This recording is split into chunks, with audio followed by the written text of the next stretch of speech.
Traps can eat through the hull. Why is the blood of the Xenomorph so incredibly acidic? It's a terrifying aspect of the alien, yet it's much more than an excellent defense mechanism. It's a central part of the biology of the creature, allowing it to survive in nearly any kind of environment.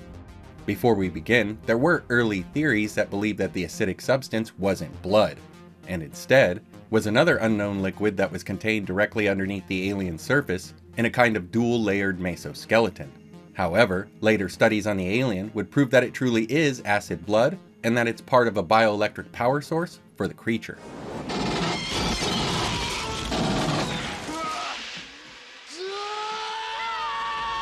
In the Alien universe, the blood is semi-translucent with a yellow tint to it, but in the AVP films, it had more of a greenish hue. Its exact composition is either unknown or hidden away by higher-ups at Weyland-Yutani or with their competitor, LaSalle Bionational.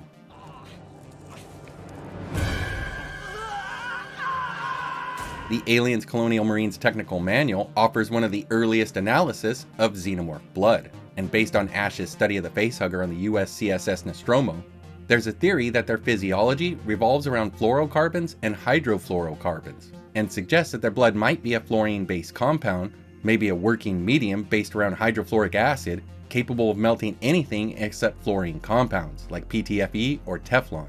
However, a later study by Science Officer Rook on the Renaissance Space Station would identify sulfuric and hydrofluoric acids as key components of the blood. In reality, whatever the true makeup of xenomorph blood is, it behaves more like fluoroantimonic acid, the strongest known superacid, which must be stored in what else but Teflon containers.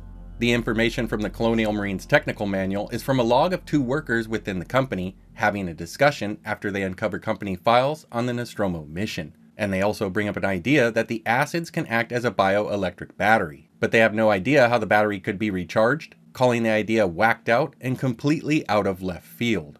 But the theory would prove to be true after further research was done by LaSalle Bionational, who discovered that the creature's battery acid biology does in fact supply the alien with energy, acting somewhat like a lead-acid battery, where sulfuric acid and lead are combined to create a chemical reaction that allows the battery to produce electricity. This allows them to function in hostile environments without needing to breathe or eat. Even so, in rare cases, xenomorphs have been observed as they feed on their prey. Perhaps this is done to supplement themselves, or to aid in some other process like hive creation or ovomorphine. Must be using it for blood. It's got a wonderful defense mechanism. You don't dare kill it. A skilled predator or hunter would know to take great care in tangling with a xenomorph, as any cut or slice could lead to a deluge of acid blood, but it can also be used as a weapon and a survival tool. Facehuggers can secrete the acid to burn through obstacles, like Kane's helmet or Ripley's hypersleep container, and adults can use it when trying to squeeze into tight spaces. In AVP, drones would even use the Queen's own acid blood to melt her chains, freeing her from captivity. When xenomorphs are injured or killed, the acid can be catastrophic. On the USM Auriga, clone xenomorphs killed each other to release acid and escape their cells. And in Alien Romulus, the blood took down an entire space station. A few aliens have shown the intelligence needed to weaponize their blood. In AVP, the grid xenomorph flung acid from its tail at an attacking predator. The runner in Alien 3 could spit it up, and specialized classes like Rangers or Spitters can launch it over long distances. These Rangers are especially dangerous in death, carrying more acid than usual, while Bursters and Boilers, who are even more loaded up with the dangerous fluid, will specialize in dying up close, to ensure that their demise results in a wave of corrosive liquid that engulfs their prey.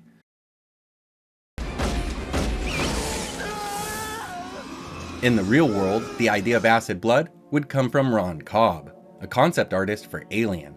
During development, writer Dan O'Bannon struggled to explain why the alien couldn't just be shot and killed, and Cobb proposed acid blood as a solution, adding an extra layer of fear to the creature and reducing the advantage of advanced military weaponry. A small yet crucial detail that elevated the story and made the alien even more dangerous.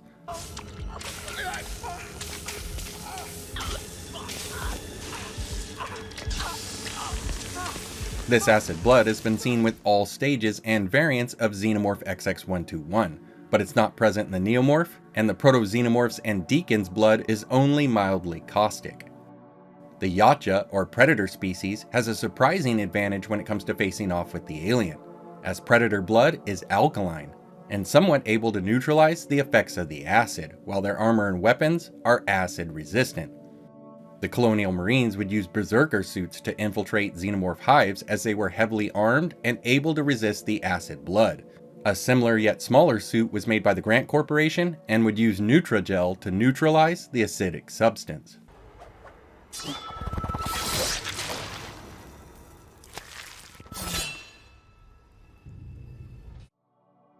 In Alien's Phalanx, a group of people are able to destroy a queen, along with their Praetorian Guard and a hive full of aliens, with archaic weaponry like the bow and arrow and spears. An amazing yet unbelievable victory that was made possible by the Caminus plant, whose leaves include a substance that is able to neutralize acidic blood, turning it to powder that then kills the alien. The plant was also used in their clothing, which would act as an effective barrier against the acid.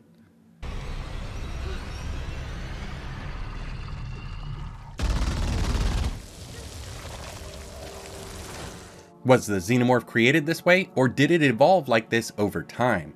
Early theories suggested that the engineers may have created the xenomorph. However, new information about Plagarius praepotens, the substance facehuggers implant into their hosts, indicates that xenomorphs predate the engineers, and that the engineers may have come from the alien.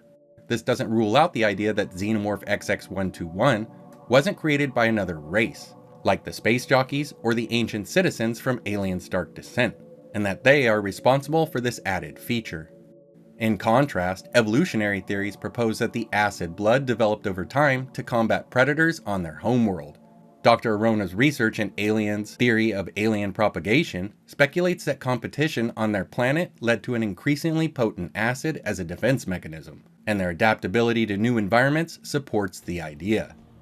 While Ridley Scott was making the prequel films, David was portrayed as creating the xenomorph, using materials from the Neomorphs, Elizabeth Shaw, and the Engineers. This alien variant is now known as the Praetomorph, as it's not quite the same alien as Xenomorph XX121, but it did have the same acid blood, suggesting that David understood its true composition and has kept it to himself, or the information was included in his transmissions to Weyland-Yutani after the events of Alien Covenant, and only a few higher-ups or classified divisions know about the true nature of the blood.